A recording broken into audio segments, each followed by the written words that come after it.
मेरे साथ तो 3 अरब शेखों ने मिलकर 2 साल तक वही किया। फिर भी मैंने दिल से भगवान से दुआ मांगी और रवाना हो गई।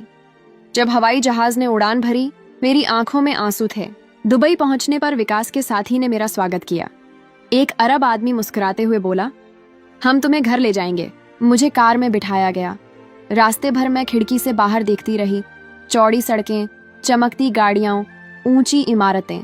मैंने सोचा शायद अब मेरी किस्मत बदल जाएगी।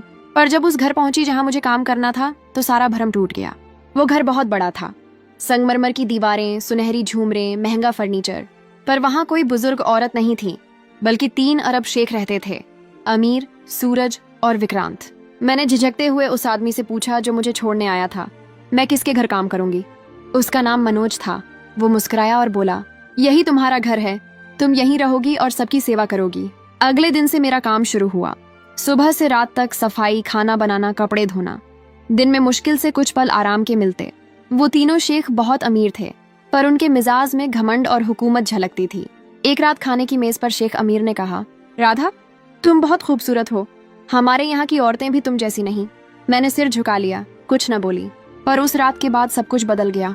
वो तीनों मेरे आसपास ज्यादा आने लगे। एक दिन शेख सूरज ने कहा, अगर तुम चाहो तो हम तुम्हें बहुत अमीर बना सकते हैं। हमारे साथ रहो, हमारी बीवी बनो, हम तुम्हें सोना, गाड़ी, बंगला सब देंगे। मैं घबरा गई और बोली, नहीं साहब, मैं बस काम करने आई हूँ। पर वो हंसे और बोले, यहाँ जो एक बार आती है वो हमारी मर्जी से ही जाती है। अगले दिन जब मैंने भागने की कोशिश की तो पता चला कि मेरा पासपोर्ट गायब है। मैंने मनोज से पूछा, मेरा पासपोर्ट कहाँ है? वो बोला, अब वो हमारे पास रहेगा, जब हम कहेंगे तब मिलेगा। मेरी आंखों से आंसू गिर पड़े। मुझे समझ आ गया कि मैं फंस गई हूँ। दिन गुजरते गए और हर दिन एक कैद जैसा लगता था। मेरी रूह धीरे धीरे टूट रही थी। एक रात जब मैंने अपने कमरे में खुद को बंद किया तो दिल की धड़कनें तेज थीं। मुझे लग रहा था जैसे मैंने कोई बड़ा गुनाह कर दिया हो। बाहर हवेली में सन्नाटा था, पर उस सन्नाटे में एक खतरा छिपा था। अगले दिन जब मैंने कमरे का दरवाजा खोला तो सामने शेख सूरज खड़ा था। उसके हाथ में एक लाल रंग का कपड़ा था। उसने कहा, ये तुम्हारे लिए है। आज रात हमारे घर मेहमान आ रहे हैं, तुम ये पहन लेना। मैंने चुपचाप वो कपड़ा ले लिया। मुझे लगा ये कोई तोहफा नहीं, बल्कि एक इशारा है, समझौते का इशारा। शाम हुई, हवेली की रोशनियां जगमगाईं। वो तीनों वहीं बैठे थे। उन्होंने मुझे देखा जैसे कोई नई दुल्हन देखी जाती है। सूरज मुस्कुराते हुए बोला, देखो, हमने कहा था ना तुम यहाँ की रानी बन सकती हो। मैंने कुछ न कहा, बस सिर झुका लिया। अमीर ने धीरे से कहा, तुम्हें डरने की जरूरत नहीं, हम तुम्हें कोई नुकसान नहीं पहुंचाएंगे। बस हमारे साथ रहो, हमारी इज्जत बनो। उसी शाम मैंने शेख विक्रांत से मिलने की हिम्मत की।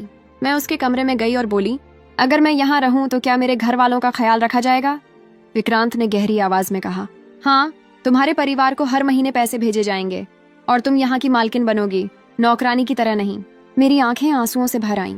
मैंने कहा, ठीक है, मैं मानती हूँ, मैं यहाँ रहूंगी। ये सुनते ही हवेली में जैसे सन्नाटा छा गया। विक्रांत ने मेरी आंखों में झांकते हुए कहा, तुम्हें इसका अफसोस नहीं होगा। मुझे नए कपड़े दिए गए, सोने के जेवर पहनाए गए। अगले ही दिन मौलवी बुलाया गया। अरबी में निकाह पढ़ा गया। कबूल है? मैंने कांपती आवाज में कहा, कबूल है। 3 बार कहा और मेरी जिंदगी ने नया मोड़ ले लिया। अब मैं एक राजस्थानी नौकरानी नहीं, एक अरब शेख की बीवी थी। पर दिल में एक सवाल अभी भी जिंदा था, क्या ये इज्जत थी या एक नई कैद? शादी के कुछ हफ्तों तक सब कुछ ठीक चला। विक्रांत ने मुझे महंगे तोहफे दिए, सोने की चूड़ियां, नीली साड़ी, राजस्थानी खाने का इंतजाम करवाया। मेरे कमरे में नौकरानियां मेरी सेवा करती, पर मेरे दिल में एक अजीब सी बेचैनी थी। विक्रांत कहता, राधा, मैं तुमसे मोहब्बत करता हूँ, पर तुम मुझे अपनी नहीं लगती। मैं कुछ न कहती, बस चुपचाप उसे देखती रहती। धीरे धीरे विक्रांत का मिजाज बदलने लगा। कभी वो बहुत नरम होता, कभी सख्त। अगर मैं किसी नौकर से बात करती तो वो भड़क जाता। अगर कमरे से बाहर निकलती तो मुझे रोक लिया जाता। अब मुझे लगने लगा कि मैं किसी महल में नहीं, बल्कि एक सुनहरी जेल में हूँ। फिर भी मैंने खुद को समझाया, कम से कम मेरे घर वाले तो खुश हैं। हर महीने पैसे बीकानेर भेजे जाते थे। माँ फोन पर कहती, बिटिया, तेरे भेजे पैसों से हमने कर्ज उतार दिया, भगवान तेरा भला करे। ये सुनकर मेरी आंखें भर आईं। पहली बार लगा कि शायद मेरा कुछ भला हुआ, पर मेरे अंदर की औरत अब धीरे धीरे बदल रही थी। अब मैं डर से नहीं, समझदारी से जीने लगी थी। मैंने विक्रांत के मिजाज को समझना शुरू किया। एक दिन मैंने पूछा, आपने मुझसे शादी क्यों की? इतनी औरतें हैं, फिर मैं ही क्यों? विक्रांत ने लंबी सांस ली और कहा, क्योंकि तुम में सादगी है जो यहाँ की औरतों में नहीं।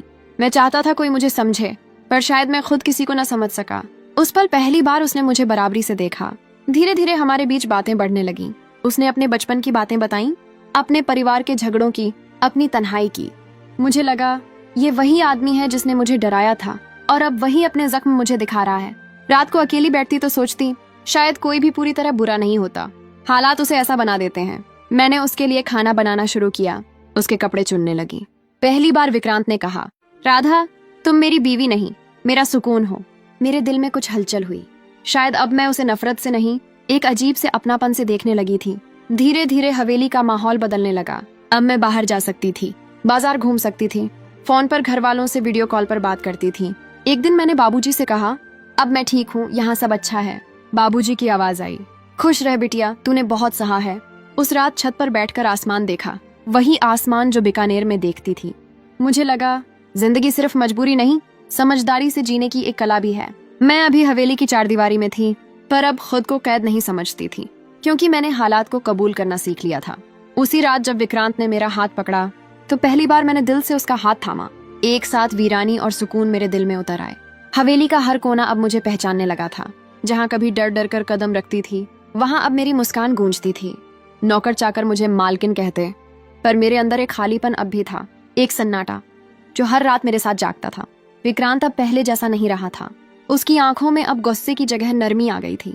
कभी वो मुझे रेगिस्तान की सैर पर ले जाता, कभी शहर की ऊंची ऊंची इमारतें दिखाता।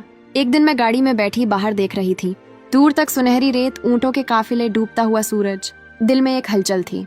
मैं सोच रही थी, क्या मैं सच में खुश हूँ या बस हालात के साथ जीना सीख लिया है। उसी शाम जब हम वापस लौटे, विक्रांत ने कहा, राधा तुम्हें पता है जब तुम पहली बार यहाँ आई थी? मैंने हल्के से मुस्कुराते हुए कहा, शायद इसलिए कि मैंने डरना छोड़ दिया। विक्रांत पहली बार खुलकर हंसा। डर छोड़ दो राधा, यहाँ कोई तुम्हें डराने की इजाजत नहीं रखता। धीरे धीरे हवेली का माहौल पूरी तरह बदल गया। अब मैं खुले आंगन में बैठकर राजस्थानी गीत सुनती, नौकरानियों से हंसी मजाक करती, कभी दाल बाटी चूरमा बनाती। विक्रांत मुझे प्यार से मेरी राजस्थानी कहकर बुलाता। एक रात खाने की मेज पर उसने पूछा, अगर मैं तुम्हें भारत वापस जाने दूं तो क्या तुम लौट कर आओगी? मैं चौंक गई। मैंने पूछा, आप मुझे जाने देंगे? वो मुस्कुराया और बोला, क्योंकि अब मैं तुम्हें खोने से नहीं डरता। दोस्तों, यही मेरी कहानी है।